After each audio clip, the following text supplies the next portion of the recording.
Well, as we mentioned earlier, the Constellations Carnival is coming up very shortly. We're incredibly excited about that. And Racing Queensland just continues to innovate as far as harness racing is concerned. And tonight, a very exciting announcement. Take a look.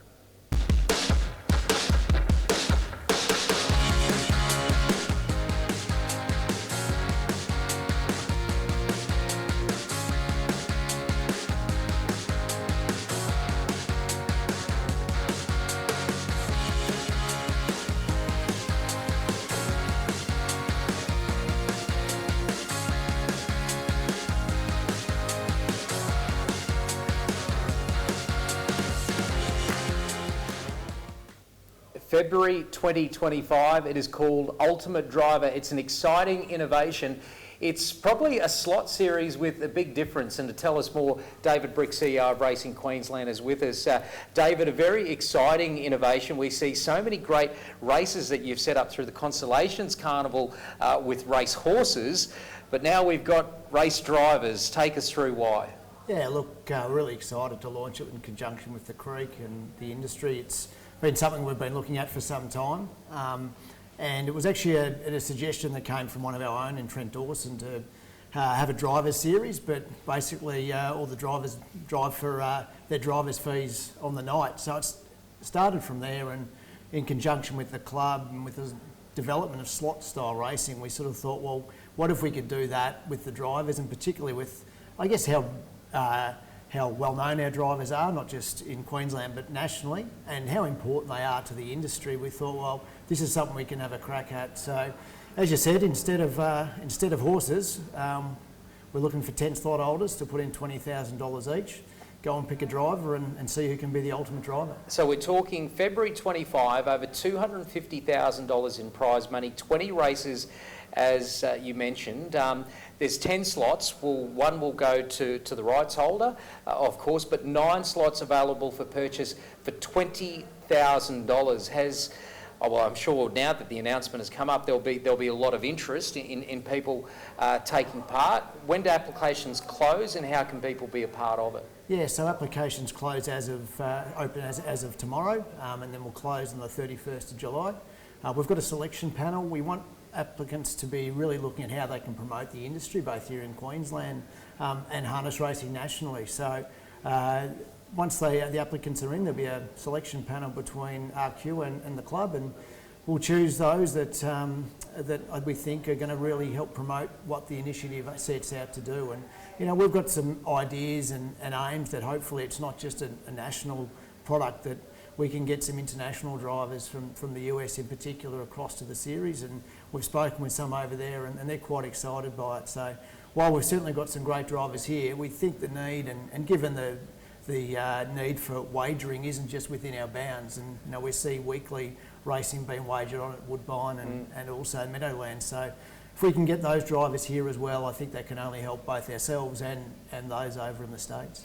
It's a great concept, David, and I think it's going to be incredibly popular, and I can't wait to look to social media after this chat to get a feel, but it's so different. So 20 races staged at Albion Park over 2 nights. The basis is the same, 10 drivers will be a part of it. Trainers will nominate, I guess not dissimilar to the Trot Rods concept, and I believe there'll be a draft take place, so yeah.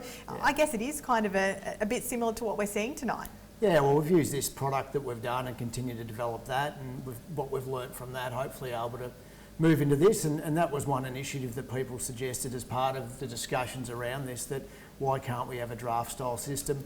This one here, we do it race by race. The intention with the draft for this one is there'll be 200 horses effectively that slot holders can choose from with their driver, and we'll run through those. So we think that that's a fairly even way of distributing the horses as well. It gives everyone a chance to try and pick the horse that fits their drivers the best. Well, if your phone's buzzing in your pocket, it might be Darren Garrard from Garrard's Horse and Hound saying, yes, Angus will be the first slot for this driver's race. But Brittany, when you, I guess, think far and wide of some of the drivers that we could potentially see, I mean, Tim Tetrick comes to mind. For me, drivers like Jody Jamieson, for example.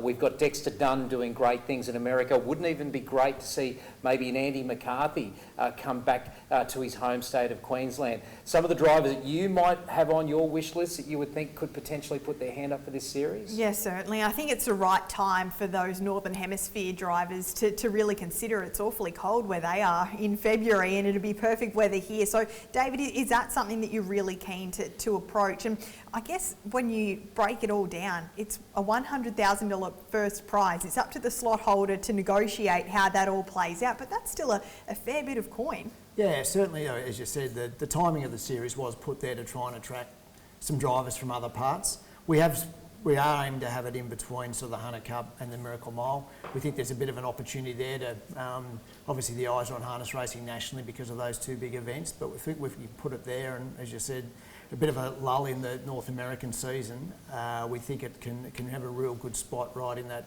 zone. And certainly the Albion Park Club were really keen to have a look at that to see if we could get some international exposure for the event. So there'll certainly be that focus, but we certainly want local applicants as well. A majority of the field, I'm sure, will be filled up by Australian and local drivers, which would be great. I'm sure you've got better ideas than myself, David Brick, but wouldn't it be great to even see a fan poll to, I guess, vote who the top 10 may be that they would like to see? For example, it's very easy to think of international drivers, but I think about some of my favourite drivers that I love watching, and for me it's Gary Hall Jr., it's Greg Sugars, and we probably don't need to think too far outside of our own pool sometimes, so it'd be great to open it up to the public and see what they think. No, I think it's a great idea, and I think that's the type of discussion that we're looking for it to be had. I mean, who knows, there might be a slot holder out there who goes and runs a poll as to how they select it. So that'll be the type of promotion we'll be looking to partner with the slot holders as to how they're going to promote the event and how they might go about selecting their driver and the like. So maybe even a default female driver position, perhaps. I don't think there should be any default females. I think there's some pretty good females out there who will be more than holding their own. Our leading Metro driver, for example, in Victoria, and Kate Gatt, yeah. Just, I guess, to wrap things up a little bit, David, this is such an exciting concept, and I'm sure a lot of people will be starting to digest it now. But in terms of, we've spoken about how people can get involved. I think it's going to be seen for many potential slot applicants as maybe a way to promote their own business. And we're thinking of the obvious at the moment, but if we're looking international, and there are real international partnerships forming now, I think a lot of people down here look to North American racing and vice versa. We could see this as a way to open up our industry to the wider world. Yeah, no doubt. I know a discussion we had, Britt, that our industry has been internationalised for so long around breeding, particularly with the transport of semen for so long. So there's partners there that I'm sure may be interested in partnering up with us. So our doors will be open and well and truly looking forward to the applicants that come in.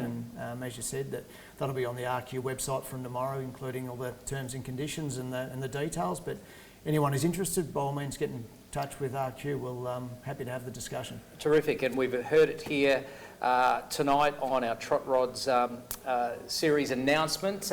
Brittany Graham, incidentally, is going on a holiday to Mohawk in Canada. She might have to play an ambassadorial role. I already had that discussion with her. I will happily start to spread the word far and wide, although I think the news may well beat me to North America. But I think a lot of those drivers, the Todd and Andy McCarthy's, they'd love to come home. Yes. Dexter done the same, and many of them have actually competed here, whether it be in World Drivers' Championships or others in the past. So, and even aside from that, and I know we have to get back to the Trot Rods action, but I think we could see a really good on-course patronage if we were to have some of those big names turn up. There'll be some young kids starting out in the sport who could see their idols up close and personal for the first time, so I'm sure that's something to look to as well. Yeah, and that's one of the discussions we've had with the club about having some form of pit lane type of setup for slot holders so they can have their own area and potentially host their driver, not with drinks obviously during the event, but